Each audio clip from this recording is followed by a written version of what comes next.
Hello and welcome to Leeds Tax News. I'm Ollie Hammond. And I'm Amy Wilkinson. These are today's headlines.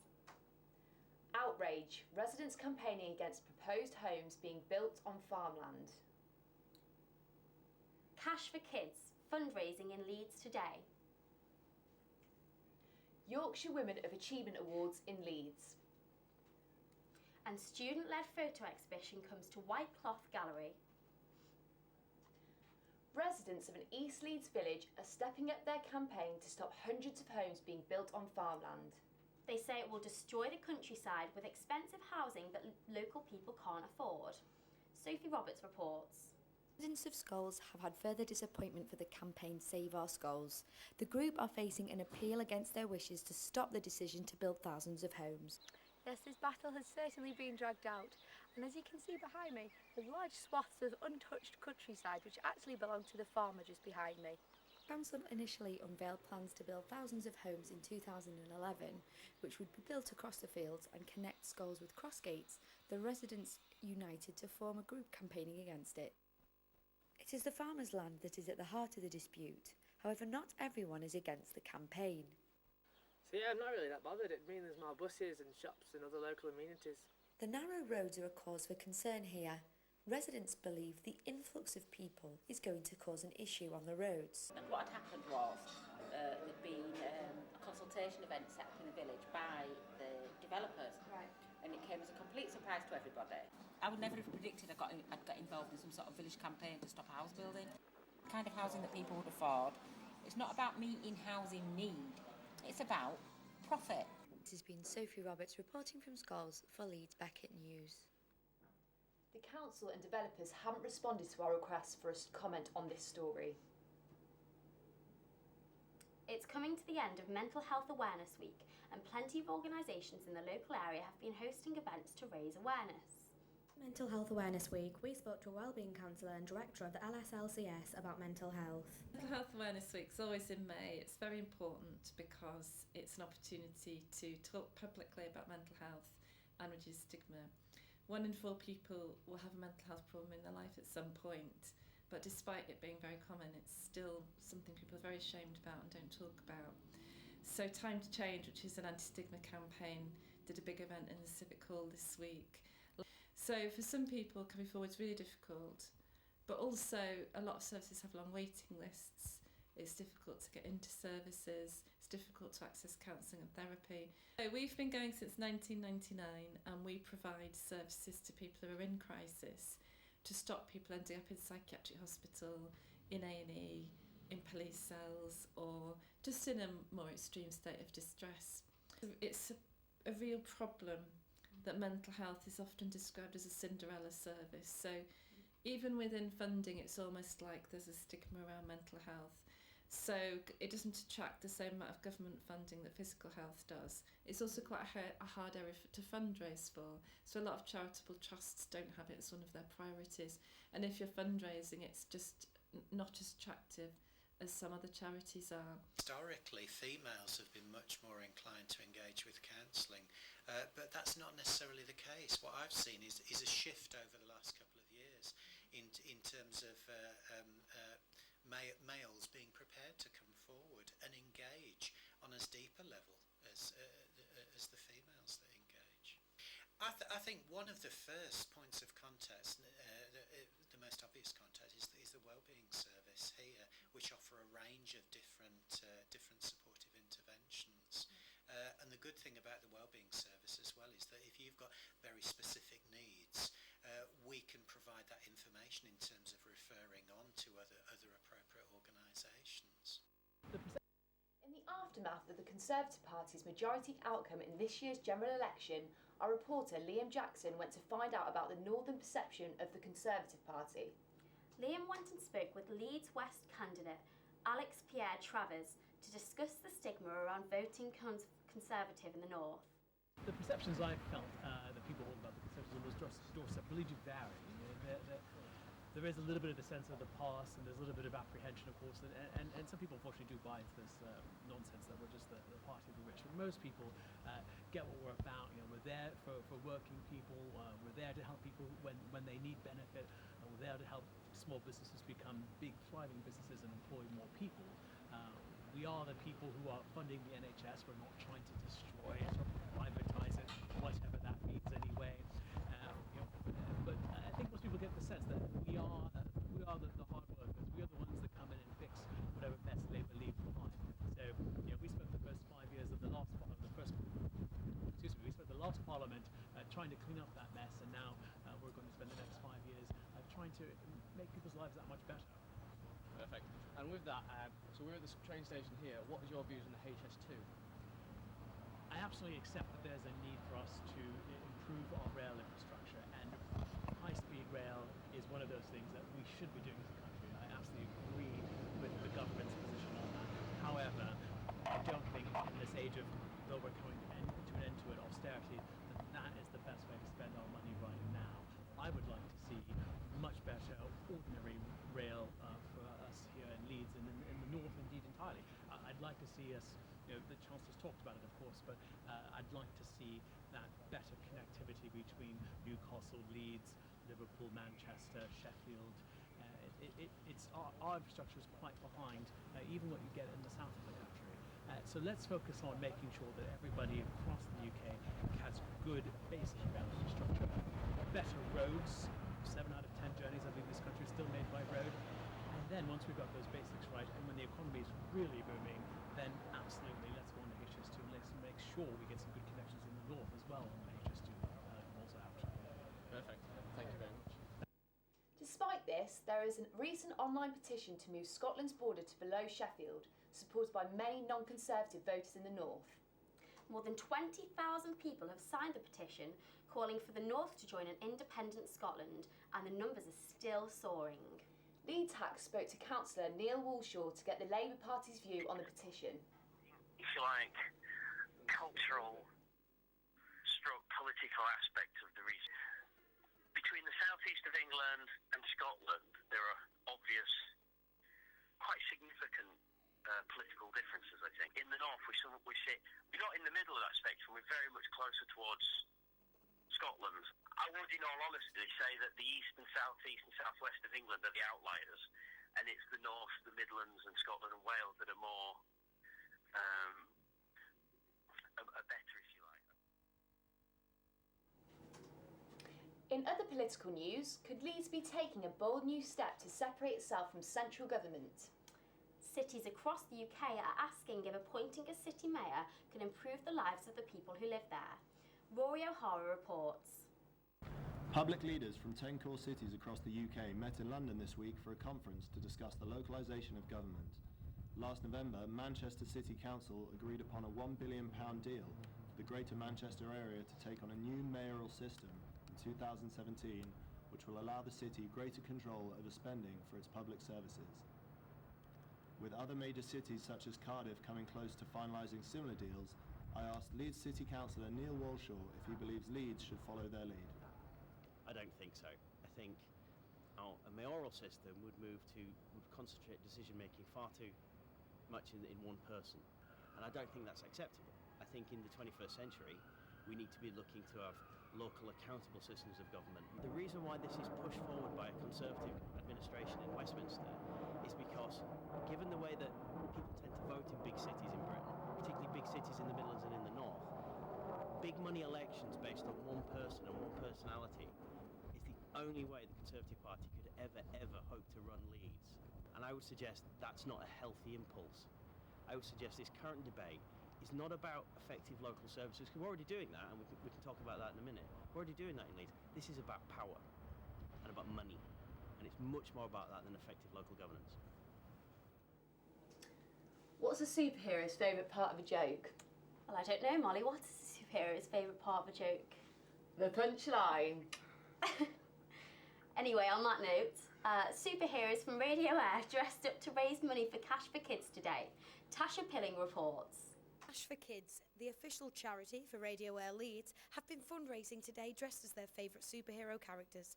Based in 21 areas of the UK, Cash for Kids supports children in local communities that are in need. Leeds Hack spoke to some of the people who were taking part in the Superhero Day. I've come as Batwoman today for Superhero Day, which is for our charity Cash for Kids. I work for Cash for Kids, it's my full-time job, but not normally having to dress up like this every day. I just want to help out Cash for Kids as much as I possibly can. I run a company called Totally Enchanted, and this is my Spidey. Hey, how you doing? Anything that Spidey can do to help out Cash for Kids is just what Spidey was born for. Many organisations in Leeds are also joining in with the Superhero Day, but how important is it for the children involved? It's a really, really local charity, and we help from babies right up until 18 years old, and the children that we support are sick, disabled and disadvantaged. We're a grant-giving charity, so that means that any organisation, any individual, community group can apply to us for a grant as long as it's for a particular purpose that's going to enhance the life of that child or those children. So for example, it could be some specialist medical equipment, it could be a specialist trike for a little 4-year-old boy, Bo, who we've just helped over in Pontefract, who's got severe disabilities, and this trike means that he can go out and about in the beautiful sunshine like today with his family and friends and enjoy time out in the sun. So anybody can be a superhero. The message is really, really simple.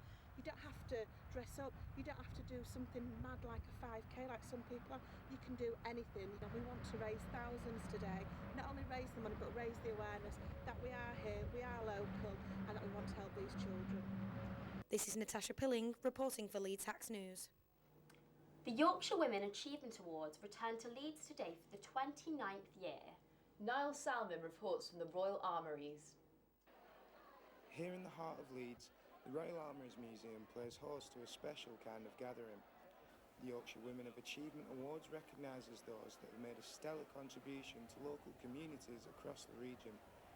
The 29th annual event is in support of the Sue Ryder Hospice, which provides ongoing care for the terminally ill.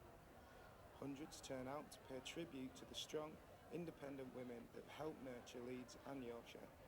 I went to find out more about the event, why people are here to support such a great cause.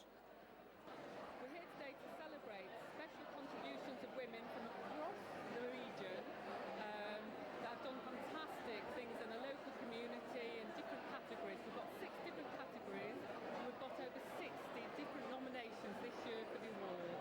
Well, I decided to sponsor the awards today because I've been for a number of years and I think they're a fantastic celebration of female talent up in Yorkshire. And as soon as I was here for the first time, I wanted to get involved in some way, and I think it's just great that we can share successes within the region and we can really focus on talented women in lots of different sectors. I'm Niall Selman reporting for Leeds Hacks. Back to you in the studio. The old Big Lil's bar in Leeds city centre is set to be converted into a new bar for the first time since it shut down in 2004. The bar was previously shut down after a series of violent events and the subsequent murder of a customer, Rod Hopkinson. Despite its troubling history, it seems it will be given a new lease of life. The bar will undergo a massive revamp, including a rooftop bar with a view of the city, a street food area and an indoor bar and stage.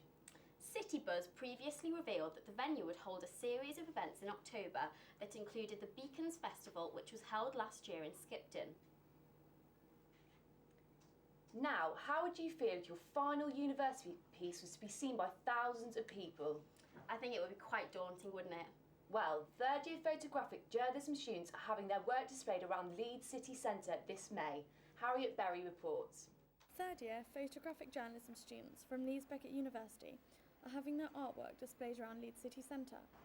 The project is called Capture 27 and is being displayed in Trinity Shopping Centre, as well as Whitecloth Gallery. I spoke to Leeds Beckett student AJ Kumar to find out where he got his inspiration from. Basically, we went to India 2 years ago now with my dad, and we travelled all over the place. We went for a religious festival for a week, and then we travelled around north of India, Punjab, and went up to the Himalayas, and we went to the River Ganges as well, so captured quite a lot of stuff that I wanted to showcase, but obviously we were kind of limited with what I could do. It was a group effort, so I could only show a selection. So in my opinion, I've shown the best that captures a bit of everything, a bit of portrait, a bit of landscape, a bit of street photography, just kind of capture the life and culture of the country. As part of their degree, students were required to organise the exhibition themselves. It was part of one of our final modules is an exhibition module where we've got to host an exhibition. Last year they hosted it at the Corn Exchange, and this year we kind of had to beat that. Students are hopeful that their work will be seen by future employees. This is Harriet Barry reporting for Leeds Hack News. For the first time, Leeds is hosting LGBT Awareness Day in the Corn Exchange tomorrow. Sophie Thomas has more. LGBT is a unique community that stands for the health, well-being and equality of lesbian, gay, bisexual and transgender. Here at Leeds University, the LGBT has a society which anyone is welcome to join. It has been set up to act as a welfare body and support for students. The society provides its members with a great opportunity to reach out, explore and become more aware of the LGBT community of Leeds and beyond. An awareness day will be taking place inside the beautiful Corn Exchange tomorrow. Here at the Corn Exchange, a series of support groups and organisations will join forces to promote and celebrate services aimed at the community from 12 noon until 4 p.m. Information stalls, a discussion panel, music and a same-sex dance class will feature at the event. This will take place alongside a screening of the film Pride of Wharf Chambers, which will run from 2 p.m. To some workers at the Corn Exchange about what they thought. It's really great that they're doing events and this kind of thing. Yeah, it's really nice that they're doing something in here. I think there's a great point about it. It's always good to make this issue aware to people. It's not as if you're ramming it down people's throats. It's an issue that's that people are aware of in the community. Not that I'm from here, but from elsewhere. So I don't know what the community here how they would react to it, but I would imagine it's a great thing to do. Why not? About it for people to expand the knowledge on the community, but I think the older generation won't really like it. This is Sophie Thomas reporting for Leeds Hacks News.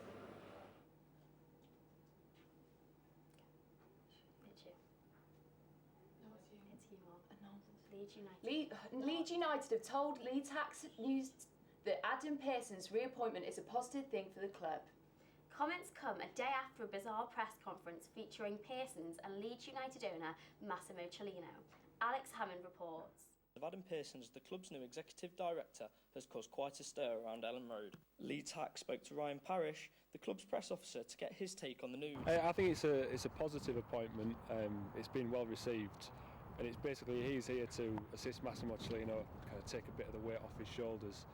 He was at Leeds 14 years ago as commercial director.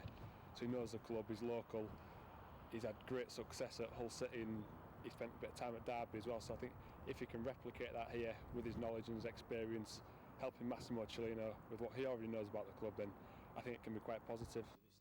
In a bizarre press conference yesterday, club chairman Massimo Cellino left halfway through to have a cigarette.